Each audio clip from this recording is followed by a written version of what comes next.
Hello అందరూ ఎలా ఉన్నారు? Thank you for watching my channel విద్యా స్టోరీస్ ఫర్ యూ. సో నా వీడియోస్ నచ్చితే తప్పకుండా సబ్స్క్రైబ్ చేసుకోండి. సో ఈ వీడియోలో మేము కటాన్ అనే బోర్డ్ గేమ్ ఆడాము. సో అది నాకు చాలా ఇంట్రెస్టింగ్గా అనిపించింది. సో ఆ గేమ్ గురించి ఈ వీడియోలో డిస్కస్ చేద్దాము. సో ఈ గేము క్లాస్ ట్యూబర్ అనే జర్మన్ ఆయన డెంటల్ టెక్నీషియన్ అంట, అండ్ ఆల్సో గేమ్ డిజైనర్ అనమాట.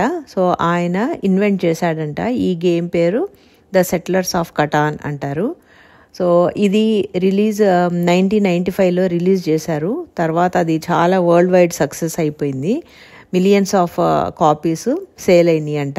సో అప్పటి నుండి చాలా ఫేమస్ అయిపోయింది. అంటే ఆల్మోస్ట్ 10 years అయిందనమాట ఈ గేమ్ వచ్చి. సో ఇదైతే నాకు చాలా ఇంట్రెస్టింగ్గా అనిపించింది ఈ బోర్డ్ గేము. సో మేము ఇక్కడ చూడండి బోర్డ్ గేమ్ ఆడటానికి మేము ఇక్కడ స్నాక్స్ కూడా తయారు చేసుకున్నాము. సిరి తయారు చేసింది fresh corn, fresh peas, tomato and కొత్తిమీర అండ్ కొంచెం salt and chilli powder and కొంచెము ధనియా పౌడర్ వేసి చేసింది. చాలా బాగా వచ్చింది స్నాక్.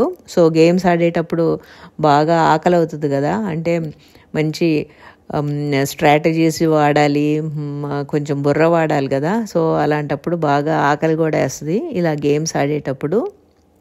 సో ఇదేంటంటే ఇది ఇలా ఒక కార్డ్ ఉంటుంది అనమాట. సో ఈ కార్డులో డిఫరెంట్ థింగ్స్ ఉన్నాయి. అంటే ఒక road settlement, city development. So బేసిక్గా ఇది నార్మల్ వర్డ్స్లో చెప్పాలంటే ఏంటంటే ఇవి బేసిక్గా మనము రోడ్లు వేయాలి, ఇల్లు కట్టాలి, సిటీ డెవలప్ చేయాలి, అలా డెవలప్మెంట్ చేసుకుంటా పోవాలన్నమాట. బేసిక్గా ఎంత వీలైతే అంత కబ్జా చేసుకుంటూ వెళ్ళాలి బోర్డుని. సో అక్కడ మనము ఒక సిటీ కానీ డెవలప్మెంట్ కానీ కడితే ఆ చుట్టుపక్కల ఉన్న హెక్సగన్ బ్లాక్స్ మనమైతే అనమాట బేసిక్గా. సో ఆ బ్లాక్స్ మీద ఏ నెంబర్ ఉంటుందో అన్నీ మనకి ఆ కార్డ్స్ వస్తాయి అన్నమాట. ఇక్కడ మనం ఆడేటప్పుడు డిఫరెంట్ కార్డ్స్ ఉంటాయి. సో అవి నేను చూపిస్తాను. సో అలా ఈ గేమ్ ఆడతామన్నమాట. ఇది గేమ్లో బేసిక్గా ఏంటంటే ఎవరికి 10 points వస్తే వాళ్ళు విన్ అవుతారు. సో ఈ పాయింట్స్ ఎలా వస్తాయి అంటే మనము ఒక సిటీ కానీ మనము ఒక డెవలప్మెంట్ కానీ చేసినప్పుడు వాటికి పాయింట్స్ ఉంటాయి. లైక్ సెటిల్మెంట్కి 1 point, సిటీకి 2 points అలా అనమాట. ఇవి కాకుండా మళ్ళీ డెవలప్మెంట్ కార్డ్స్ అని ఉంటాయి.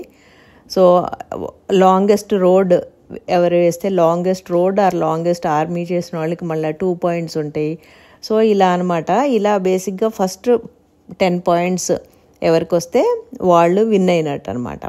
సో ఇక్కడ ఇదేంటంటే ఇది మనకి ఆన్లైన్లో ఈ గ్రిడ్ మనము ఎలా ఫామ్ చేయాలి అనేది మనకి ఆన్లైన్లో చూస్తే ఆ గ్రిడ్ అది చూపిస్తుంది. సో దాన్ని బట్టి ఈ గ్రిడ్ని మనము తయారు చేసుకోవాలి. వీళ్ళు శివాని అండ్ ఇక్కడ ఏంటంటే బేసిక్గా సిరి వాళ్ళ ఫ్రెండ్స్ వచ్చారనమాట, శివాని అండ్ మౌలి. ఆ రోజు సండే. సో కొంతసేపు బోర్డ్ గేమ్ ఆడదామని వచ్చారు. సో అలా బాగా మాకు టైంపాస్ అయిపోయింది. సో విరి అండ్ శివాని ఇక్కడ బోర్డు సెట్ చేస్తున్నారు. ఇదేంటంటే ఈ గేమ్ ఆడేటప్పుడు మనకి చాలా థింక్ చేస్తూ ఉండాలన్నమాట. మనకి డిఫరెంట్ స్ట్రాటజీస్ మనం ముందుగా ఎలా ఆడాలి ఇవన్నీ కూడా మనం థింక్ చేయటం వల్ల చాలా మనకి మైండ్ బాగా యూజ్ చేస్తాము. సో మెంటల్ బెనిఫిట్స్ చాలా ఉంటాయి అన్నమాట. ఇది క్రిటికల్ థింకింగ్ అండ్ స్ట్రాటజిక్ ప్లానింగ్ని బూస్ట్ చేస్తుంది. సో మనము మన అపోనెంట్స్ దగ్గర ఏం కార్డ్స్ ఉన్నాయి, సో మనం గెలవాలంటే మనకి ఏ కార్డ్ కావాలి, సో ఇవన్నీ ఆలోచిస్తూ ఉంటాం కదా. So and it improves social skills and negotiation. So మా దగ్గర ఈ కార్డు ఉంది, సో ఈ కార్డు మేము ఇస్తాము, మీరు నాకు ఏ కార్డులు ఇస్తారు, సో అలాంటి నెగోసియేషన్ స్కిల్స్ కూడా పెరుగుతాయి. Encourages adaptability and problem solving. అంటే మనం ఎటువైపు నుండి మన సిటీ బిల్డ్ చేసుకోవాలి, ఎటువైపు రోడ్ వేయాలి, ఇలా స్ట్రాటజిక్ ప్లానింగ్ ఇవన్నిటి వల్ల మనకి డైస్ మనం వేసినప్పుడు probability of numbers, A numbers ఎక్కువ పడతాయి, సో మ్యాథమెటికల్ ప్రాబబిలిటీ కూడా మనకి కొంచెము మనకు తెలియకుండానే అది యూజ్ చేస్తామన్నమాట. అండ్ మోర్ ఓవర్ ఇలా బోర్డ్ గేమ్స్ ఆడేటప్పుడు మనకి స్ట్రెస్ రెడ్యూస్ అవుతుంది. అండ్ ఫ్యామిలీ అండ్ ఫ్రెండ్స్తో మంచిగా టైం స్పెండ్ చేయడానికి ఈ బోర్డ్ గేమ్స్ అనేవి చాలా బాగా యూజ్ అవుతాయి. సో ఇవన్నీ అడ్వాంటేజెస్ అనమాట. అండ్ పిల్లలకి చిన్నప్పటి నుండి మనము గేమ్స్ ఆడటం బాగా అలవాటు చేయాలి. సో దాంట్లో ఏంటంటే వాళ్ళకి విన్ అవ్వటం, లూజ్ ఓడిపోవటం, గెలవటం ఇవన్నీ కూడా అలవాటు అవుతాయి. అండ్ వాళ్ళు చాలా ఆప్టిమిస్టిక్గా విన్ అయితే ఆఫ్ కోర్స్ ఎవరైనా ఆనందపడతారు. బట్ ఓడిపోతే బాధపడటం ఇవన్నీ కూడా వాళ్ళకి అలవాటు అవుతాయి అన్నమాట పిల్లలకి చిన్నప్పటి నుండే. అండ్ మోర్ ఓవర్ వాళ్ళకి ఇన్ జనరల్గా ఎలా కామన్ సెన్స్ కూడా బాగా పెరుగుద్ది ఇలా బోర్డ్ గేమ్స్ ఆడటం వల్ల. వీటిలో కటాన్ జూనియర్ బోర్డ్స్ ఉంటాయి for ages 6 years and above వాళ్ళకి. అలాగే స్టాండర్డ్ గేమ్ ఉంటుంది. ఆ స్టాండర్డ్ గేమ్లో ఏంటంటే 10 years అబోవ్ వాళ్ళకి అనమాట. ఇవి కాస్ట్ వచ్చేసి $16 నుండి ఇంకా డిఫరెంట్ ప్రైజులు ఉంటాయి అన్నమాట. అండ్ బోర్డ్ని బట్టి అంటే 4 players ఆడే గేమ్ ఉంటుంది, 6 players ఆడే గేమ్ ఉంటుంది అలా. సో బోర్డు బట్టి ఉంటుంది. అండ్ ఇవి అమెజాన్లో కూడా దొరుకుతాయి. ఆర్ ఎనీ మనకి బార్న్స్ అండ్ నోబుల్ ఇలా బుక్ షాప్స్ అన్నిట్లో కూడా దొరుకుతాయి. సో ఎక్కడైనా మనము కొనుక్కోవచ్చు.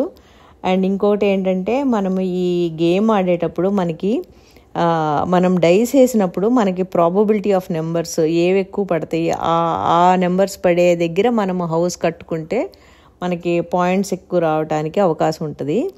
అండ్ నెంబర్స్ అనేసరికి కొన్ని నెంబర్స్ ఉంటాయి కదా, అంటే లైక్ 12, 8, 5 ఇలాంటి నెంబర్స్ ఎక్కువగా పడుతుంటాయి. సో అలాంటి నెంబర్స్ దగ్గర మనం పెట్టుకోవాలన్నమాట మన హౌసెస్ కానీ మన డెవలప్మెంటు.